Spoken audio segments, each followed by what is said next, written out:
At one particular time, I did talk about I did say Terrence Crawford. Okay. Now, but what are we rating these fighters on? What are we rating these fighters on? Floyd Mayweather's eyeball test. That works for You're me. eyeballing these guys. You watch Terrence Crawford. You know why he has a problem getting the other welterweights in the ring with him. Boxing. Yeah, so if he was pound for pound, Floyd was pound for pound.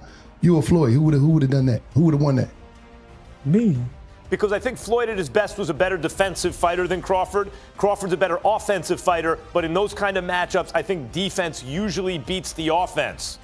Floyd Mayweather has just fired back. Floyd Mayweather fired back at Terrence Crawford in a live interview, saying he should not be placed on the pound-for-pound list. In contrast, Stephen A. Smith argued that Crawford is the best fighter in the world today, the true pound-for-pound king. In the four-belt era, he has proven this by becoming an undisputed champion. Terrence Crawford is the best fighter on the planet. Pound for pound, he's that dude. In this four-belt era, Oscar De La Hoya also praised Floyd Mayweather as the best trainer he ever worked with. He said if Mayweather fought Terrence Crawford, he would adjust his style, reinvent himself, and perform like a brand-new fighter, which shows how great Floyd... Floyd, for me, is the best trainer I've ever had in my life. He would revitalize his style. He would make him a new fighter. That's how great Floyd is. However, Max Kellerman said that Max Kellerman noted that at his prime, Floyd Mayweather was the better defensive fighter compared to Terrence Crawford, while Crawford is the stronger offensive force.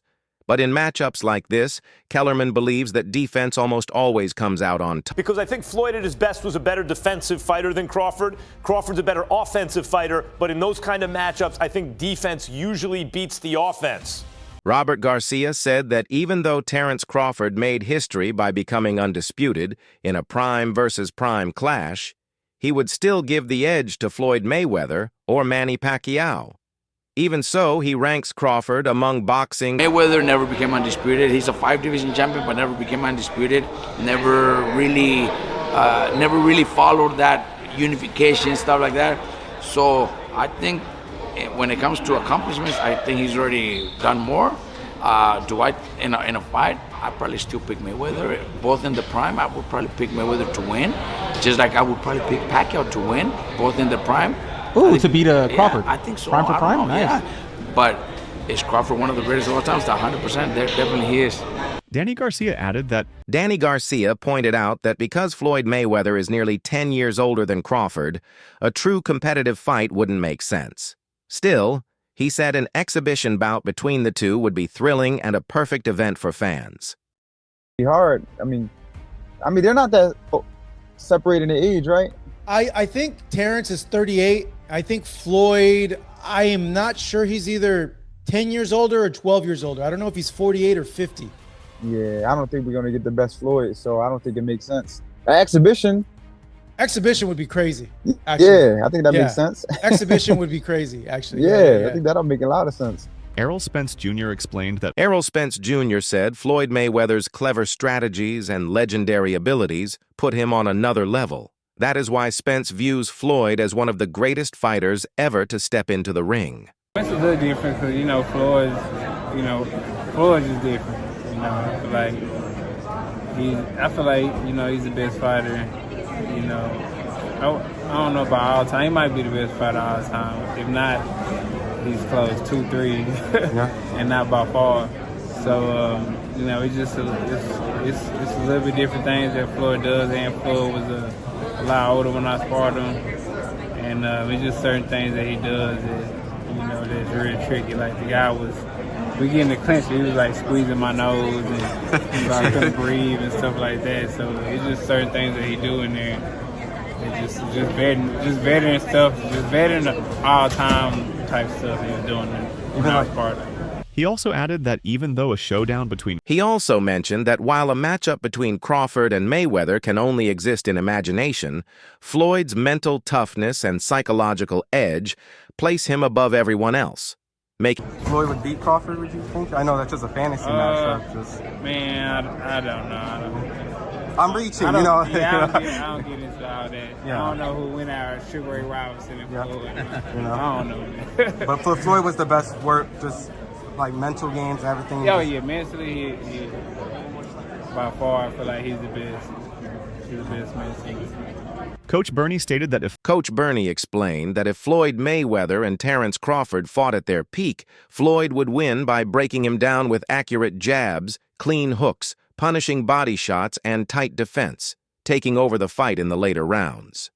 Floyd, just hypothetically speaking, just looking at, you know, two fighters, you got Floyd and you got Crawford in their prime. Who you picking? Can we all give an opinion on that? Yeah, you want to? Yeah, I got an opinion on that too. Coach, what you think? I'm listening to you, Rep. Floyd versus a prime Mayweather. We can go Pretty Boy. We can go Money May versus Terence Crawford in his prime. Who we got? I think Money May would have shut Crawford down. He would have bored him to sleep like he do these fighters. Yeah.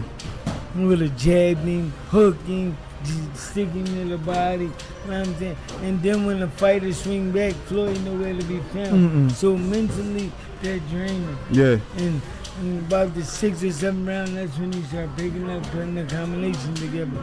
Money May. MMA analyst Luke Thomas noted that Terence Crawford's career developed later than most, but he still considers him one of the sharpest defensive fighters ever, with the ability to find and neutralize opponents anywhere in the ring. Problem with Bud's career, right? It bloomed kind of late. I find Bud to be as defensively sound as I've ever seen a fighter. He can find you. There's nowhere to hide with him. Like Floyd, he has such control over the terms in there. It's just... Ryan Clark said Floyd Mayweather was the standout fighter of his era, embarrassing rivals with flawless technique and mental strength, becoming the true symbol of dominance throughout the 2000s. Here's why I say that. Bud is extremely skilled, right?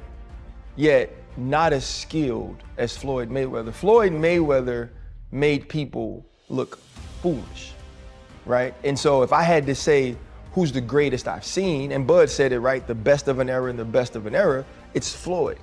But when I watched Bud against Canelo, there was this extreme skill on display, and there was a level of crazy that's different. There was a level of, and Floyd's extremely tough. Go back to Shane Mosley and the 2 punches he landed early in the fight and the way that he embarrassed him. I'm not saying that Floyd's not tough, Floyd's not a bad man, but there was domination inside that ring we saw. He added that Terence Crawford has now proven his own greatness by convincingly defeating stars like Errol Spence and Canelo, showing both his bravery and his elite skill. There's no fear in him in the way that he's attacked gaining notoriety. Bud's been the baddest man for 12 years, but no one gave him credit because he didn't go tell you he was the baddest man. He didn't market that. He just went out and fought and beat people and knocked people out. So he had to move up and take the bigger fights and the better fights. And he was Errol Spence. We realized just how great he was. Canelo cemented him on what is the two-headed monster that marks the greatest of the 2000s. Floyd Mayweather is on that, and Bud Crawford is right next to him. I don't think we have to pick on who's better. I think they both dominated their era. Max Kellerman later said that although Floyd Mayweather's resume is stronger, Terence Crawford has shown greater willingness to fight anyone put in front of him without hesitation. Wild, because like if you look at Floyd's resume, it's much deeper than Crawford's. And Floyd was faster and he had a better defense and all that stuff. But Floyd picked and chose when he fought guys, especially once he left lightweight. He wiped out the junior lights, bring him. Lightweight, he jumps up to Jose Luis Castillo first thing. A lot of people think he lost the first fight, then I didn't, but then he won the rematch.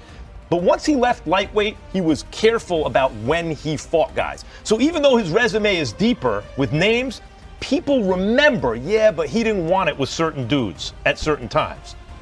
Crawford, we all witnessed, even though the resume is thin in certain ways, He wanted it with everyone the whole time. Dog, yes. That makes a difference. Jeff Mayweather highlighted Floyd Mayweather's win over a young Canelo Alvarez as clear proof of Floyd's brilliance, while also pointing out the promise Canelo displayed in the early stages. Also, if we remember, Canelo at that time was a razor-thin decision. Floyd won, majority decision. C.J. Ross had it with what a lot of people had as a draw, and then the other two judges scored it for Floyd, of course.